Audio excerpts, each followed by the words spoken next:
কিছুদিন পরেই আল্লাহর হাবিবের কাছে আকর্ষণ এসে গেল, ইয়া রাসূলুল্লাহ, এই মক্কা নগরী ছেড়ে আপনাকে অচিরেই হিজরত করতে হবে। কোথায়? ইয়াসরিব নগরীতে। বর্তমান যার নাম হচ্ছে মদিনা। এই মদিনার প্রাচীন নাম হলো ইয়াসরিব। প্রাচীন নাম কি? ইয়াসরিব। এই ইয়াসরিব নগরীতে আপনাকে ভ্রমণ করতে হবে, আপনাকে চলে যেতে হবে। কেন? কারণ কাফের বেদিন মুশরিকরা চক্রান্ত করতেছে এই দুনিয়া থেকে আপনাকে শেষ করে দেওয়ার জন্য। কিন্তু আমি আল্লাহ যার হেফাজতকারী, তাকে শেষ করার মতো দুনিয়ার কোনো শক্তি নাই। মক্কার মধ্যে খানায়ে কাবার পাশে একটা সংসদ ভবন ছিল, যেই সংসদ ভবনের নাম দারুন নদওয়া। এই দারুন নদওয়া সংসদ ভবনের মধ্যে আবুল হেকাম, যার নাম হলো আবু জাহেল, আগে নাম ছিল আবুল হেকাম, উতবা, সাইবা, বড় বড় লিডাররা মিলে দারুন নদওয়ার মধ্যে পরামর্শ করে মুহাম্মদ যেমনি ভাবে ইসলাম ধর্ম প্রচার করতেছে, আবার হিজরত করে নাকি মদিনায় চলে যাবে। অনেক সাহাবীরা মদিনায় চলে গেছে, কিন্তু হযরতে আবু বকর, হযরত আলী এবং রাসূল করিম সাল্লাল্লাহু আলাইহি সাল্লাম সহ তারা এখনো মদিনায় যায় নাই। মদিনার ঘোষণা যখন আসছে, তখন আল্লাহর হাবিব একে একে দাপে দাপে দুই দল সাহাবীকে মক্কা থেকে মদিনায় পাঠিয়ে দিছে। এখন মক্কা থেকে যারা মদিনায় চলে গেছে, আমরা তো সহজে জিনিসটা বলে ফেললাম, আপনারাও শুনে ফেললেন। আপনার আমার যেমন ঘর বাড়ি আছে, দালান কোঠা আছে, ব্যবসা বাণিজ্য আছে, সামাজিকতা আছে, সমাজে একটা প্রভাব আছে। ওই সময়কার মানুষদেরও তো ঘর বাড়ি, সয় সম্পত্তি, আত্মীয় স্বজন ছিল। কি বলেন, ছিল না? এগুলো রেখে এককভাবে শুধু একমাত্র ইসলামের জন্য, কোরআনের জন্য, আল্লাহর হাবিবের মহব্বতের জন্য ঘর বাড়ি, স্ত্রী, সন্তান, আত্মীয় স্বজন ত্যাগ করে মক্কা ছেড়ে মদিনায় চলে গেছে আল্লাহর হাবিবের আগেই। সুবহানাল্লাহ। আর আমরা কি করি? হুজুরে যদি কোনো ভালো কাজের ডাক দেয়, তখন বলি হুজুর আপনি আগে আগে থাকেন, আমরা পিছনে আসি। আর যদি কোনো ধরনের হামলা হয়, পিছনে আর একটাকেও খুঁজে পাওয়া যায়। তাহলে তারা কেমন আশিক রাসূল ছিল, তারা কেমন রাসূলের প্রেমিক ছিল, রাসূলের ভালোবাসার তারা কেমন ব্যক্তি ছিল। আল্লাহর হাবিব যখন ঘোষণা করেছে আমাদেরকে মক্কা ছেড়ে ইয়াসরিবের দিকে আমাদেরকে হিজরত করতে হবে, আমার আগে মদিনার পরিবেশ দেখার জন্য, মদিনা পর্যবেক্ষণ করার জন্য তোমরা কারা কারা যাইবা? একটা সাহাবীও বসে ছিল না। প্রত্যেকটা সাহাবী লাব্বাইকা ইয়া রাসূলুল্লাহ বলে হাত তুলে দাঁড়িয়ে গেছে। আপনার আগে মদিনায় গিয়ে আমরা ওই জায়গাটা ইনকোয়ারি করতে চাই, পর্যবেক্ষণ করতে চাই, আপনার যেন কোনো ক্ষতি না হয়, তায়েফের মতো যেন কষ্ট পেতে না হয়। আপনার আগে আমরা মদিনায় যেতে চাই। সুবহানাল্লাহ। অথচ যেই মদিনা, সাহাবীরা ওই মদিনা আত্মীয় স্বজন নাই, লোকজন নাই, সম্পদ নাই, ক্ষমতা নাই, কিচ্ছু নাই, সেখানেও তারা মুসাফির, তাদেরকে মেরেও ফেলতে পারে। জানের ভয় না করে, সম্পদের মায়া না করে, টাকা পয়সার মায়া না করে, ছেলে মেয়ের মায়া না করে, একমাত্র হাবিবের মহব্বতে মক্কা ছেড়ে মদিনায় চলে গেছে। কি বলেন, ঠিক না? এর বাহিরে কিছু আছে? এর বাহির আর কিছুই নাই। দুনিয়ার জাগতিক পুরো ফায়দা সেখানে নাই, একমাত্র আল্লাহ এবং আল্লাহর হাবিবের সন্তুষ্টির জন্য। দারুন নদওয়ার মধ্যে মিটিং চলতেছে, আল্লাহর হাবিব সাল্লাল্লাহু আলাইহি সাল্লামকে কিভাবে শেষ করে দেওয়া যায়। ওই মিটিং এর মধ্যে বড় বড় কাফেরদের লিডাররা উপস্থিত। সেই জায়গায় আরেকজন দরবেশ এসে উপস্থিত। দরবেশ আমার চাইতে বড় পাগড়ি, বড় জুব্বা, অনেক সুন্দর চেহারার অধিকারী একজন দরবেশ এসে হাজির ওই দারুন নদওয়ার ভিতরে, সংসদ ভবনের ভিতরে। ডাক দিয়ে বলে, তোমরা কি করো এখানে? আমরা এখানে আলোচনা করতেছি আমাদের একটা বিষয় নিয়ে। তুমি কে? আমি একজন পথিক, একজন ব্যক্তি, আমি তোমাদের মতোই, তোমরা তোমাদের যেই চাওয়া আমারও সেই চাওয়া। তুমি কোত্থেকে এসেছ? আমি নজ থেকে এসেছি। কোত্থেকে আসছে? নজ। নজ বলা হয় কাকে? বর্তমান সৌদি আরবের যে রাজধানী রিয়াদ, চিনেন আপনারা? সৌদি আরবের রাজধানী রিয়াদ। এই নজ নগরী, এই রিয়াদের প্রাচীন নাম ছিল নজ। আপনি গুগলে সার্চ দিয়ে দেখেন। আর আল্লাহর হাবিব বলেছেন যে এই নজ নগরী থেকেই দাজ্জালের আবির্ভাব হবে, বলেন নাউজুবিল্লাহ। ওই দরবেশ দারুন নদওয়ার সামনে দাঁড়িয়ে বলে, আমি নজদ নামক এলাকা থেকে এসেছি, তোমাদের যেই চাওয়া আমারও সেই চাওয়া। আবু জাহেল, উতবা, সাইবা দেখলো আমরাও যেই প্ল্যান করি এই লোকটা ওই প্ল্যান করে। ওই দরবেশটা আর কেউ নয়, আর কেউ নয়, ইবলিস শয়তান। এইটা ইবলিস শয়তান ভালো বেশ ধরে আসছে। এক একজন এক একটা মতবাদ প্রকাশ করেন। কেউ বলে মুহাম্মদকে মদিনায় যেতে দাও, মদিনায় চলে যাক, এতে করে আমাদের কোনো আফসোস নাই, আমরা তো শান্তি থাকতে পারবো। আবু জাহেল বলে না না, এই প্রস্তাব গ্রহণযোগ্য হবে না। কেন? কারণ মুহাম্মদ যদি মদিনা হিজরত করে তাহলে দুই দিক দিয়ে আমরা ক্ষতির সম্মুখীন হয়ে যাব। এক হচ্ছে আমাদের ব্যবসার জন্য সিরিয়ায় যাওয়ার, ইয়েমেনে যাওয়ার যে রাস্তা, এই রাস্তা হলো মদিনার প্রান্তর দিয়ে, এই ইয়াসরিব নগর দিয়ে। এখন ইয়াসরিবের পাশ দিয়ে আমরা সিরিয়ায় যাই, তারপরে বসরা নগরীতে যাই ব্যবসা করার জন্য, সেখানে মুহাম্মদ এবং তার দলেরা আমাদের উপরে আক্রমণ করতে পারে। আর দুই নম্বর ক্ষতি হচ্ছে যদি আমরা মুহাম্মদকে ইয়াসরিব মদিনায় যেতে দেই, সেখানে গিয়ে সে তার দলবল ভারী করে আবার আমাদের উপরে আক্রমণ চালাতে পারে। কি করা যায়? অবশেষে সংক্ষিপ্ত কথা, সকলে মিলে সিদ্ধান্ত নিতে নিতে চট করে আবু জাহেল দাঁড়িয়ে বলে ফেললো যে কোনো সিদ্ধান্ত নাই, কোনো পরামর্শ নাই, কোনো ধরনের আলোচনার দরকার নাই, একটাই আলোচনা, আমরা আজকের রাত্রের ভিতরেই মুহাম্মদকে শেষ করে দিব। বলেন নাউজুবিল্লাহ। মুহাম্মদকে শেষ করে দিব, তাহলেই তো সব শেষ। আল্লাহর হাবিব সাল্লাল্লাহু আলাইহি ওয়াসাল্লামের দরবারে জিবরাইল আমিন এসে হাজির হয়ে গেল। ইয়া রাসূলুল্লাহ, ইয়া হাবিবাল্লাহ, আপনি আজকে রাতের মধ্যে হিজরত করে ইয়াসরিবে চলে যাবেন, আর একদিনও সময় দেওয়া হবে না। আপনার জন্মভূমি খানায় কাবার পাশে একদিনও আর আপনি থাকতে পারবেন না। আজকের রাত আপনার জীবনের শেষ রাত, আপনি আজকের রাতেই মদিনার দিকে রওনা হয়ে যাবেন। আল্লাহর হাবিব সাল্লাল্লাহু আলাইহি সাল্লাম মদিনায় রওনা হওয়ার জন্য তিনি প্রস্তুতি নিচ্ছেন। আর ঘরের মধ্যে এসে আলীকে ডাক দিয়া বলে, ওরে আলী, আজকে আমার ঘরের মধ্যে রাত্রটা তোমাকে থাকতে হবে, আমার ঘর রাত্রটা তোমাকে থাকতে হবে। কেন? কারণ এই আরবের অনেক বেদিন, অনেক কাফের মুশরিক আমার কাছে কিছু আমানত দিয়েছে, এই আমানত গুলো তাদেরকে সকালবেলা তুমি বুঝাইয়া দিবা। যদি আমানত আমি তাদেরকে বুঝাইয়া না দেই, কালকেই তারা প্রচার করবে মুহাম্মদ আমানতের খেয়ানত করে। সুবহানাল্লাহ। চিন্তা করে দেখেন, যেখানে কাফেররা আল্লাহর হাবিবকে মারার জন্য পরিকল্পনা করে, আর সেখানে আল্লাহর হাবিব নিজের জীবন, সাহাবাদের জীবন বাজি রেখে তিনি মালগুলো, গচ্ছিত মালগুলো আলীর কাছে বুঝাই দিয়ে গেল, আলী তুমি সকালে এগুলো যার যার কাছে ফিরাই দিও।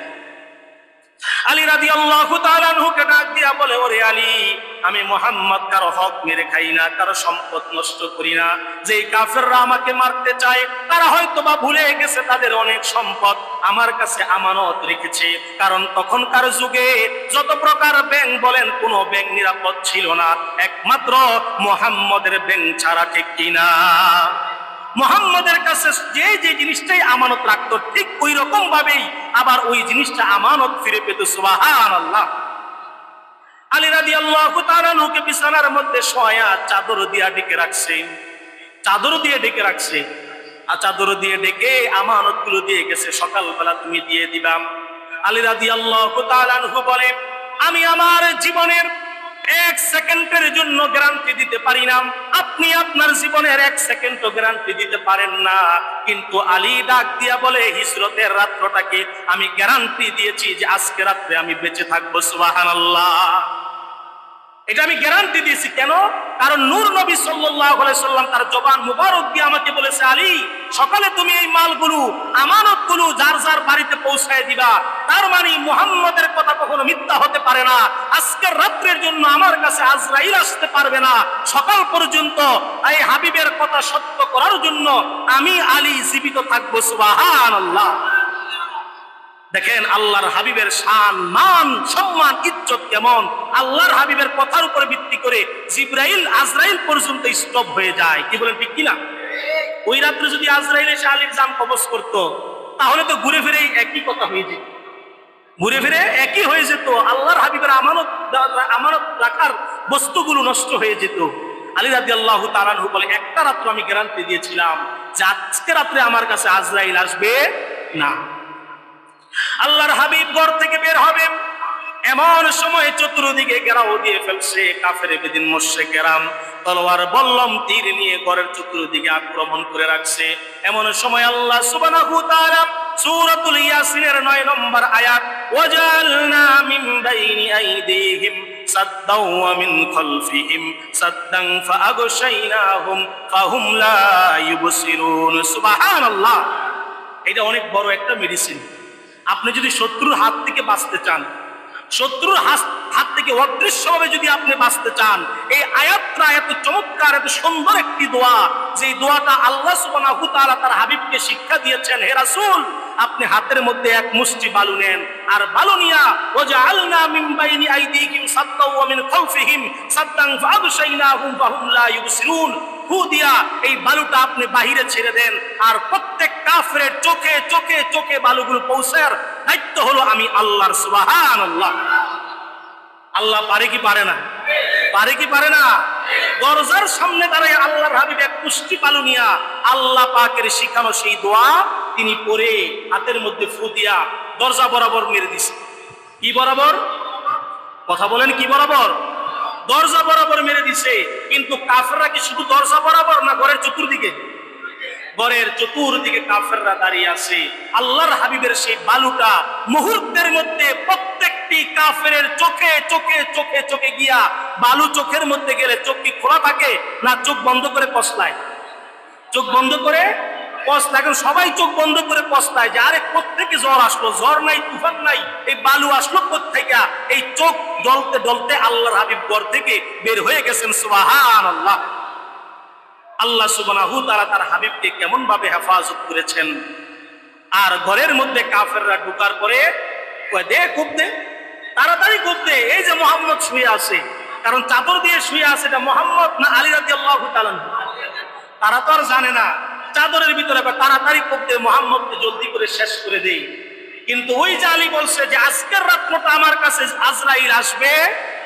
আরেকজন ডাক দিয়ে বলে, আরে রাখ, মুহাম্মদ যেই চালাক, মুহাম্মদ যেই জ্ঞানী ব্যক্তি, বলা যায় না, এখানেও সে কোনো না কোনো চালাকি করতে পারে। আগে চাদরটা আলগি দিয়া দেখ, এটা কে আছে, কোল বালিশই আছে না মানুষই আছে না কে আছে। সত্যি সত্যি তারা চাদর আলগি দিয়ে দেখে নূর নবী সাল্লাল্লাহু আলাইহি সাল্লাম নাই, সেখানে আছে শেরে খোদা আলী রাদিয়াল্লাহু তাআলা আনহু। সুবহানাল্লাহ। কিরে আলী, তুই এখানে কেন? আলী বলে, আমি তো এখানে থাকার কথা না, আমি তো আপনাদের মালের জন্যই এখানে। এখন কি আলীরে মারে যে আমি তো আপনাদেরই উপকার করতেছি? কারণ এই যে আপনাদের মাল, এই যে আপনার স্বর্ণ গয়না, আপনার টাকা পয়সা, আপনার বাড়ির দলিল, আপনার এই এই সম্পত্তি, এই যে আপনি রাসূলের কাছে রাখছেন, কিন্তু রাসূলকে মারার লোভে আপনার এগুলো ভুলে গেছেন। এখন এই যে আপনাদের আমানত পাহারা দেওয়ার জন্য আমি এখানে আসি। এখন আপনারাই বিবেচনা করেন আমাকে মারবেন না ছাড়বেন। এক একজন বলে, ঠিকই তো, সে তো আমাদের উপকারই করছে, তারে তো আর মাইরা লাভ নাই, আর সে তো আমাদেরই সন্তান। আলী রাদিয়াল্লাহু তাআলা আনহু ওই রাত্রের জন্য বেঁচে গেল। সুবহানাল্লাহ। আল্লাহর হাবিব সাল্লাল্লাহু আলাইহি সাল্লাম হিজরতের জন্য রওনা দিলেন। সংক্ষিপ্ত কথা, এই হিজরতের জন্য রওনা দিতে গিয়া সর্বপ্রথম ডাক দিছে প্রাণপ্রিয় দোস্ত আবু বকর সিদ্দিক রাদিয়াল্লাহু তাআলা আনহুর দরজায় গিয়ে মাত্র কি একটা টোকা দিছে। একটা টোকা দেওয়ার সাথে সাথে আবু বকর সিদ্দিক রাদিয়াল্লাহু তাআলা আনহু দরজা খুলে ফেলছে। দরজা খুলে ফেলছে। আরে অবাক করা ঘটনা, রাতের গভীরে আপনি কারো ঘরের মধ্যে গিয়া টোকা দিতে দেরি, দরজা খুলতে দেরি নাই, এমন কি কারো হবে? আরে আপনার ঘরের মধ্যে যে জনম দুঃখী মা আপনার অপেক্ষায় বসে থাকে, সেই মাও তো দরজা খুলতে খুলতে 30 সেকেন্ড 40 সেকেন্ড সময় লাগে। আল্লাহর হাবিব দরজায় টোকা দিতে দেরি, দরজাটা খুলতে দেরি হয় নাই। রাসূল অবাক হয়ে গেল, আবু বকর ব্যাপার কি, তুমি দরজা এত তাড়াতাড়ি কিভাবে খুললাম? আবু বকর ডাক দিয়ে বলে, প্রাণের নবী, সাহাবীদেরকে আপনি হিজরত করে মদিনায় পাঠিয়েছেন, কিন্তু আপনি আমাকে পাঠান নাই। আপনি বলেছেন, আবু বকর, আমি যেই রাত্রে যাব তুমিও সেই রাত্রে যাইবা। ওরে আবু বকর, তুমি যেমন আমার খেলার সাথী, আমার বিপদের সাথী, ঠিক তেমনি ভাবে তুমি হবে আমার হিজরতের সাথী। ওই রাত্র থেকে একটা রাত্র আমি আবু বকর ঘুমাই না। সুবহানাল্লাহ। কেমন ছিল রাসূলের প্রতি ভালোবাসা, কেমন ছিল মহব্বত, কেমন ছিল প্রেম, কেমন ছিল তাদের ভালোবাসা, কেমন ছিল ওই সাহাবীরা। আর আমরা কেমন মুসলমান, আমরা কেমন মুসলমান হলাম?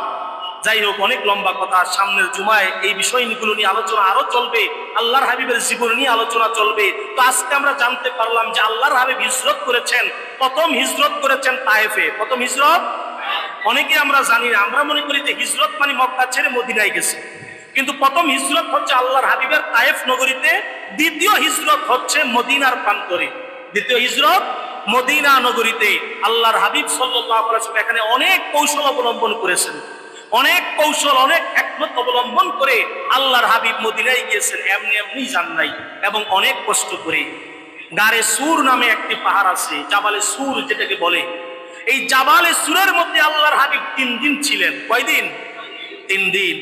মক্কা ছেড়ে আল্লাহর হাবিব এই জাবালে সুর, যেটা মক্কা থেকে প্রায় 12-13 মাইল দূরে, এই 12-13 মাইল দূরের রাস্তা আল্লাহর হাবিব শুধু আঙ্গুল ভর দিয়ে দিয়ে হেঁটে গেছে, পুরো পাউটা বালুর মধ্যে লাগায় নাই। কারণ পুরো পাউ যদি বালুর মধ্যে লাগায় পায়ের ছাপ পড়ে যাবে, আর সকালবেলা এই পায়ের ছাপ দেখে দেখে কাফেররা এই ছাপ বরাবর গিয়ে তারা আক্রমণ করবে। আল্লাহর হাবিব শুধু আঙ্গুলগুলোর মধ্যে ভর করে করে এই গারে সুরের মধ্যে গিয়া 3 দিন অবস্থান করেন। গারে সুরের মধ্যে ঢুকে আল্লাহর হাবিবের পা মুবারক ফুলে মোটা হয়ে গেছে। এই যে আঙ্গুলের উপরে ভর করে হাঁটাটা কত কষ্টের, একদিন একটু হেঁটে ট্রাই করে দেখবেন, একটু ট্রাই করে দেখবেন যে বালুর মধ্যে, পাথরের মধ্যে, কণার মধ্যে খালি পায়ে আঙ্গুলের দিয়ে ভর দিয়ে হাঁটা কত কষ্টের। আল্লাহর হাবিবের আঙ্গুল মুবারকগুলো ছিলে রক্ত বের হয়ে গেছে। আবু বকর সিদ্দিক রাদিয়াল্লাহু তাআলা আনহু বলে, এই গারে সুরের ভিতরে আমি রাসূলকে নিয়ে 3 দিন ছিলাম, রাসূলের পা গুলো ফুলে মোটা হয়ে গিয়েছিল, আঙ্গুলগুলো ছিলে রক্ত বের হয়ে গিয়েছিল। আল্লাহর হাবিব এত কষ্ট করে মক্কা থেকে মদিনায় হিজরত করেছেন, আর এই হিজরতের মাধ্যমেই ইসলামের নতুন সূচনা হয়েছে, ইসলাম নতুন ভাবে জাগৃত হয়েছে। এত সুন্দর ইসলাম আমরা পেয়েছি যে ইসলামকে এখন আমরা সহজে পেয়ে গেলাম। রক্ত জড়তে হয় না, ঘর বাড়ি ছাড়তে হয় না, ছেলে মেয়ে ছাড়তে হয় না, আত্মীয় স্বজন ছাড়তে হয় না, মার খেতে হয় না, তারপরও আমরা ইসলামকে পরিপূর্ণ মানতে পারি। আল্লাহ তাআলা আমাদেরকে মাফ করে দেখ, পরিপূর্ণ ইসলামকে মেনে চলার তৌফিক দান করুক। সকলে বলি আমিন। ওয়া আখিরু দাওয়ানা আনিল হামদুলিল্লাহি রাব্বিল আলামিন ওয়া মা আলাইনা ইল্লাল বালাগ।